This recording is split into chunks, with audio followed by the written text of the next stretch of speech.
السلام عليكم ورحمة الله وبركاته. أقدم لكم اليوم القنوات التي تم التأكد من إذاعتها مباراة الأهلي وبايرن ميونخ في كأس العالم للأندية بجودة HD وأيضا جودة SD.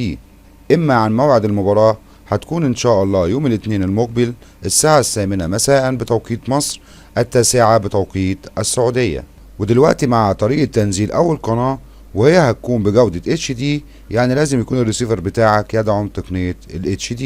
واهم الزرار اللي احنا هنحتاجها في الريموت كنترول بالنسبة للمبتدئين هو هيكون زر منيو، بعد كده زر الاحمر اللي هو لإضافة التردد الجديد، والزر الازرق للباحث عن التردد، وزر اوكي للتأكيد. ودلوقتي على طول من الريموت كنترول هتبدأ تدور على الزر اللي هيكون مكتوب عليه منيو وتدوس عليه عشان تظهر الايقونات اللي هتكون امامنا دلوقتي. فنبدأ ندور على الايقونة اللي هيكون اسمها التركيب، وتبدأ من الريموت كنترول تدوس على زر اوكي. عشان تبدأ تظهر لي القائمة دي هنبدأ ندور على كلمة قائمة الترددات، وبرضك من الريموت كنترول هتدوس على زر اوكي. عشان تبدأ تظهر لنا القائمة دي زي ما انتم شايفين تحت في 4 ألوانات هم اللي موجودة عندك في الريموت كنترول. مثلا الزر الأحمر هيكون لإضافة تردد جديد، والأخضر هيكون للتعديل على التردد، والأصفر لحذف التردد، والازرق للباحث عن التردد. اما النهارده احنا طبعا عايزين نضيف تردد جديد، فطبعا هندوس على الزر الاحمر اللي موجود في الريموت كنترول عشان تبدا تظهر لي القائمه دي فيها التردد ومعدل الترميز والاستقطاب. بالنسبه للتردد هيكون كالتالي: 1105 4، ده بالنسبه للتردد. اما معدل الترميز هيكون كالتالي: 27500، ده بالنسبة لمعدل الترميز. اما الاستقطاب هيكون افقي. بعد كده هنبدأ من ريموت كنترول ندوس على زر اوكي. لو ادانا مرسل موجود معنى كده ان التردد موجود عندك. كل اللي انت تعمله ان انت هتيجي بردك على زر اوكي وتدوس عليه عشان يبدأ يدينا علامة الصح اللي موجود امام حضرتك دلوقتي. بعد كده زي ما انتم عارفين احنا النهارده هنعمل باحث عن التردد، فطبعا هندوس على الزر الازرق. وقبل ما تدوس على الزر الازرق لازم تتاكد من اشاره التردد. زي ما انتم شايفين الاشاره عندي قويه، فلازم تتاكد من الموضوع دوت. بعد كده تدوس على الزر الازرق عشان تبدا تظهر لي القائمه دي فيها الباحث عن الشبكه ونوع القناه.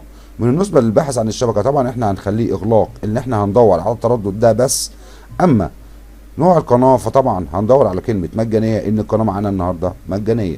بعد كده نبدا ندوس اوكي من الريموت كنترول عشان يبدأ يعمل لنا باحث دلوقتي. بعد كده بيقول لي حفظ بيانات البحث، طبعا هندوس على زر اوكي. بعد كده بيقول لي حفظ البيانات، طبعا هندوس بردك على اوكي. بعد كده ننزل خالص اخر الامر على قناة واحد، وننزل بعد كده على القناة اللي تحتيها. هتلاقي القناة نزلت عندك بمنتهى السهولة، وهتكون القناة الناقلة الأولى هي قناة بين سبورت المفتوحة التي أعلنت إذاعة المباراة على النايل سات. ودلوقتي مع تنزيل القناة الثانية بجودة SD لمن لا يملك ريسيفر يعمل بجودة HD. ودلوقتي على طول من الريموت كنترول هنبدأ ندور على الزر المكتوب عليه منيو ونبدأ ندوس عليه عشان تبدأ تظهر لي الأيقونات دي. فهبدأ أدور على الأيقونة اللي اسمها التركيب. بعد كده هنبدأ من الريموت كنترول ندوس على زر أوكي عشان تبدأ تظهر لي القائمة دي. هبدأ أدور على كلمة قائمة الترددات، وبرضك هدوس من الريموت كنترول على أوكي. هتظهر لي القائمة دي زي ما انتم شايفين تحت في 4 ألوانات: الأحمر والأخضر والأصفر والأزرق. دول هيكونوا عندك في الريموت كنترول. بالنسبة للزر الأحمر هيكون لإضافة تردد جديد، أما الأخضر للتعديل على التردد، والأصفر لحذف التردد، والأزرق للباحث على التردد. أما في حالتنا النهاردة إحنا طبعا هنضيف تردد جديد، فهندوس على الزر الأحمر عشان تبدأ تظهر لي القائمة دي فيها التردد ومعدل الترميز والاستقطاب. بالنسبة للتردد هيكون كالتالي: هيكون 11411، ده بالنسبة للتردد. أما معدل الترميز هيكون 27500.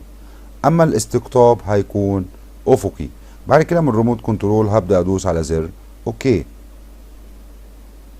لو اداني مرسل موجود يبقى معنى كده ان التردد موجود عندي. كل اللي انا هعمله ان انا هاجي من الريموت كنترول وبرضك هدوس على زر اوكي عشان يبدا يديلي علامه الصح دي، وابدا ابص على التردد هل هو في اشاره ولا لا. زي ما انتم شايفين عندي هنا الاشاره 54%، اما الجوده 92%. بعد كده هنبدا ندوس على الزر الازرق على اساس نعمل باحث عن التردد، فيبدا يديلي القائمه دي فيها باحث عن الشبكه ونوع القناه. بالنسبة للبحث عن الشبكة طبعا هنخليه إغلاق. أما نوع القناة، طبعا القناة اللي معانا النهاردة هي مجانية، فهندوس مجانية. بعد كده نبدأ ندوس على زر أوكي عشان يبدأ يعمل لي باحث عن القنوات. بعد كده بيقول لي حفظ نتيجة البحث، طبعا هدوس على أوكي.